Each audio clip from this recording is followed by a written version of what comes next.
नमस्कार दोस्तों, आप देख रहे हैं आईएएस वेदा और मैं हूं रजनीश जैन। आज का हमारा टॉपिक बेहद महत्वपूर्ण टॉपिक है। आज हम बात करेंगे लॉर्ड वेलेजली की सहायक संधि के बारे में, जो कि इंडियन हिस्ट्री का एक बेहद महत्वपूर्ण टॉपिक है। तो चलिए हम शुरू करते हैं। तो सबसे पहले हम जानते हैं कि लॉर्ड वेलेजली कौन था आखिर। तो ये एक भारतीय गवर्नर जनरल था, जिसकी नियुक्ति ईस्ट इंडिया कंपनी द्वारा की गई थी 1798 में। तो लॉर्ड वेलेजली एक साम्राज्यवादी विचारधारा का व्यक्ति था, जो कि ईस्ट इंडिया कंपनी को भारत की सर्वोच्च शक्ति के रूप में स्थापित करना चाहता था। हम सभी जानते हैं कि ब्रिटिशर्स जब भारत में आए, उस समय वे एक व्यापारी के रूप में आए थे, लेकिन धीरे धीरे उनकी राजनीतिक महत्वाकांक्षाएं बढ़ती चली गईं और वो धीरे धीरे राजनीतिक शक्ति के रूप में उभरते चले गए। लॉर्ड वेलेजली के दो प्रमुख लक्ष्य थे। पहला, वह भारतीय शासकों के दरबार में सक्रिय भूमिका के रूप में ईस्ट इंडिया कंपनी को स्थापित करना चाहता था, और दूसरा, वह फ्रांसीसी अधिकारियों का भारतीय शासकों के दरबार में प्रभाव कम करना चाहता था या पूरी तरह से खत्म करना चाहता था। तो इन लक्ष्यों की प्राप्ति के लिए वेलेजली ने सहायक संधि की नीति का अनुसरण किया। यहाँ यह जानना जरूरी है कि सहायक संधि की शुरुआत सर्वप्रथम फ्रांसीसी गवर्नर डुप्ले ने शुरू की थी। ये क्वेश्चन पूछ लिया जाता है और अक्सर स्टूडेंट इसको गलत कर देते हैं। वह ऑप्शन में वेलेजली पर टिक कर देते हैं, जबकि वह गलत जवाब रहता है। सही जवाब है, भारत में सहायक संधि की शुरुआत फ्रांसीसी गवर्नर डुप्ले ने की थी, लेकिन सहायक संधि को और भी व्यवहारिक रूप देने का काम वेलेजली ने किया था। वेलेजली ने बहुत बड़े स्तर पर सहायक संधि का उपयोग किया ईस्ट इंडिया कंपनी को भारत में एक राजनीतिक शक्ति के रूप में स्थापित करने के लिए। अब हम जानते हैं कि सहायक संधि का अर्थ क्या है और इसका विकास कैसे हुआ। तो सहायक संधि सामान्य अर्थों में अगर हम देखें तो दो या दो से अधिक शक्तियों के बीच अपनी सुरक्षा हेतु आपसी समझौता होता है। दो या दो से अधिक शक्तियों के बीच अपनी सुरक्षा हेतु आपसी समझौता। इसको हम एक उदाहरण के माध्यम से समझ सकते हैं। तो वर्तमान में NATO, north Atlantic treaty organization, जिसका कि आजकल काफी नाम सुनने को मिल रहा है, अगर सामान्य अर्थों में देखा जाए तो ये कुछ नाटो की तरह इसका काम है, लेकिन वास्तविकता कुछ और ही थी। तकनीकी अर्थों में हम देखें तो भारत में प्रभाव के आधार पर इसका अर्थ बदल जाता है। भारत में सहायक संधि के कारण देसी रियासतों की संप्रभुता खतरे में पड़ जाती है। हम जानते हैं सहायक संधि की क्या क्या विशेषताएं थी। तो वह देसी रियासत जो संधि स्वीकार करेगी, कंपनी की स्वीकृति के बिना निम्नलिखित काम नहीं कर पाएगी। ध्यान से पढ़िएगा, देसी रियासत जो संधि स्वीकार करेगी, कंपनी की स्वीकृति के बिना ये कार्य नहीं कर पाएगी। अब हम जानते हैं कौन कौन से कार्य। तो वह अपने राज्य में शत्रु राज्य के व्यक्ति को शरण या नौकरी नहीं देगी। तो यहाँ शत्रु राज्य से मतलब है ब्रिटिश का जो शत्रु है या ईस्ट इंडिया कंपनी जिसको अपना शत्रु मानती है, ऐसे व्यक्ति को राज्य में शरण नहीं दी जाएगी और ना ही नौकरी दी जाएगी, क्योंकि ईस्ट इंडिया कंपनी को डर था कि कहीं इनमें कोई गुप्तचर ना हो। फिर हम अगला देखते हैं। तो किसी अन्य राज्य से युद्ध, संधि या मैत्री नहीं कर सकेगा। देसी रियासत बिना कंपनी की स्वीकृति के युद्ध, संधि या मैत्री किसी अन्य राज्य से नहीं कर सकेगा। तो यहाँ सीधे सीधे तौर पर हमें समझ में आ रहा है कि ईस्ट इंडिया कंपनी विदेश नीति पर अपनी पकड़ मजबूत कर रही है। फिर अगला है, देसी रियासतों की रक्षा के लिए कंपनी वहां अपनी सेना रखेगी, जिसका खर्च उस रियासत को ही उठाना पड़ेगा। यानी सेना तो ईस्ट इंडिया कंपनी की कहलाएगी, लेकिन उसका खर्च उठाने का काम वह देसी रियासत करेगी, और जिसका कि भुगतान नगद के रूप में या फिर राज्य का कुछ इलाका सेना को प्रदान करके किया जाएगा। अगला पॉइंट है, देसी रियासतें शासन प्रबंधन में अपने दरबार में एक ब्रिटिश रेसिडेंट रखेगी। यानी हमेशा एक कंपनी का अधिकारी देसी रियासतों के दरबार में उपस्थित होगा। मूल रूप से इसका काम यह था कि वह देसी रियासतों पर नजर रख सके कि देसी रियासतें सहायक संधि का पालन कर रही हैं या नहीं।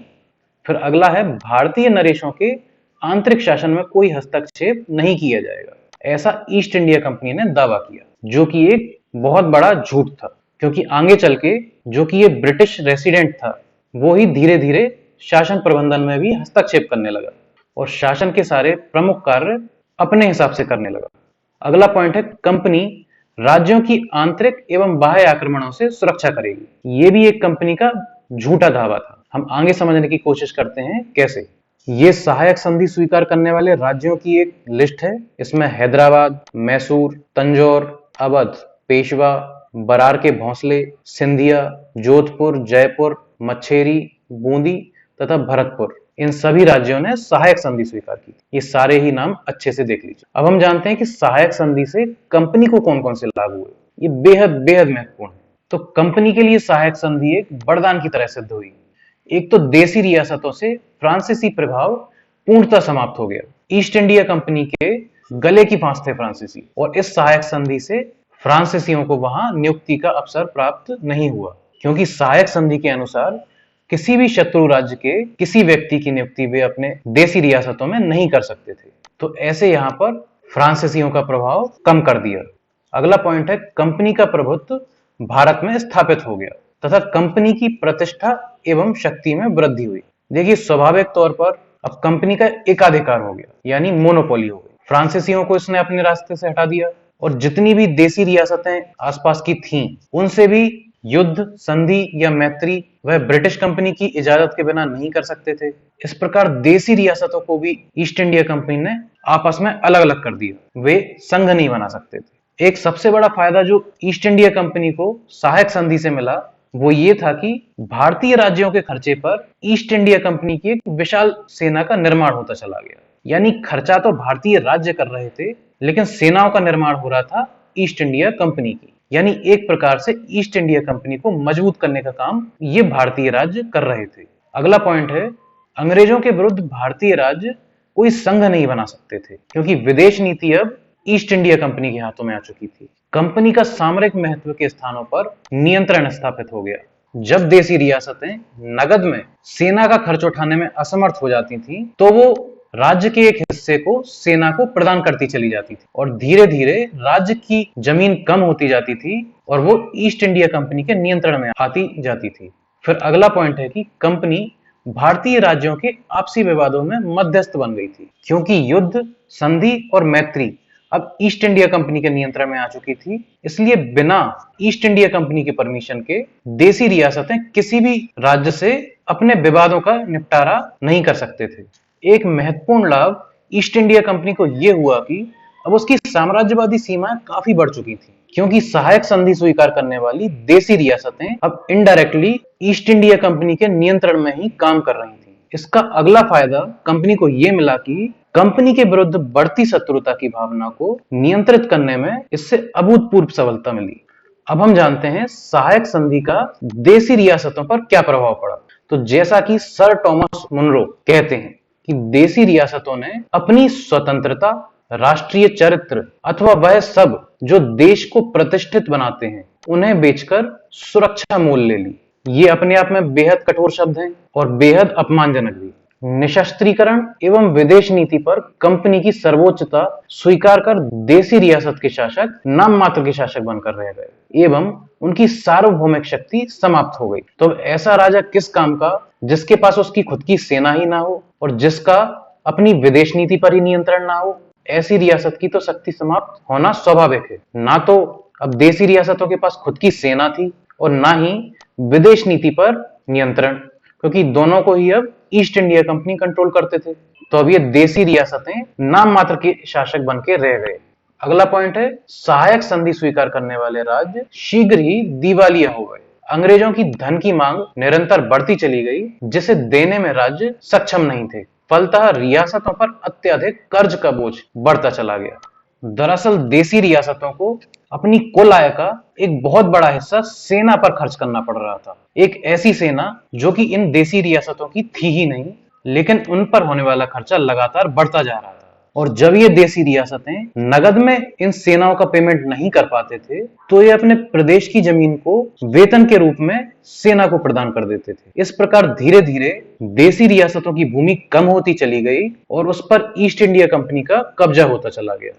अगला पॉइंट है, संरक्षित राज्यों के सैनिक बेरोजगार हो गए, क्योंकि उन्हें सेना रखने का अधिकार नहीं रहा, क्योंकि सेना तो अब ईस्ट इंडिया कंपनी प्रदान कर रही थी। ऐसे में जो पुराने सैनिक थे वे बेरोजगार हो गए। इसका एक महत्वपूर्ण पॉइंट यह है कि संबंधित राज्य ब्रिटिश कंपनी पर निर्भर होते चले गए तथा शासक विलासी एवं अकर्मण्य हो गए, क्योंकि अब शासन और प्रशासन का अधिकतम कार्य ब्रिटिश रेसिडेंट देखने लगे।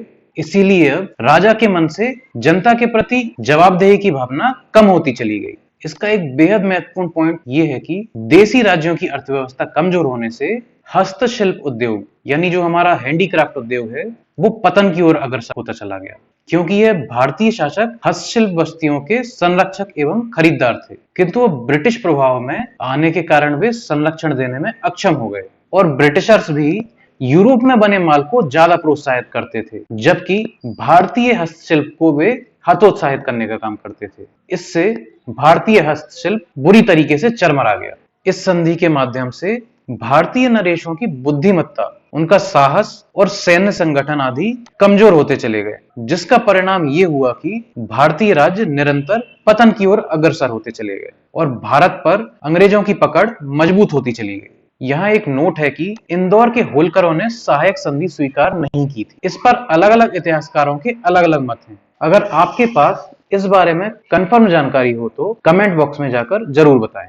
अगर हम अंग्रेजों की सहायक संधि का मूल्यांकन करें तो हम पाएंगे कि सहायक संधि वास्तव में किसी भी राज्य की संप्रभुता को अधिग्रहित करने वाला दस्तावेज था, जिसके तहत राज्यों को स्वयं अपनी रक्षा करने का अधिकार, कूटनीतिक संबंध स्थापित करने का अधिकार, विदेशियों को नियुक्त करने का अधिकार और यहां तक कि अपने पड़ोसियों के साथ विवादों का समाधान करने तक का अधिकार प्राप्त नहीं था। और हम इसको एक मीठे विष के तौर पर देख सकते हैं, जिसके कारण भारतीय राज्य धीरे धीरे पतन की ओर अग्रसर होते चले गए और ईस्ट इंडिया कंपनी मजबूत होती चली गई और उसकी जड़ें और भी गहरी होती चली गई। इस टॉपिक से संबंधित पीडीएफ आप हमारे टेलीग्राम चैनल से ले सकते हैं। अगर हमारा आज का टॉपिक आपको पसंद आया है तो हमारे चैनल को सब्सक्राइब करना मत भूलिएगा और अपने दोस्तों को भी शेयर अवश्य करिएगा। जय हिंद।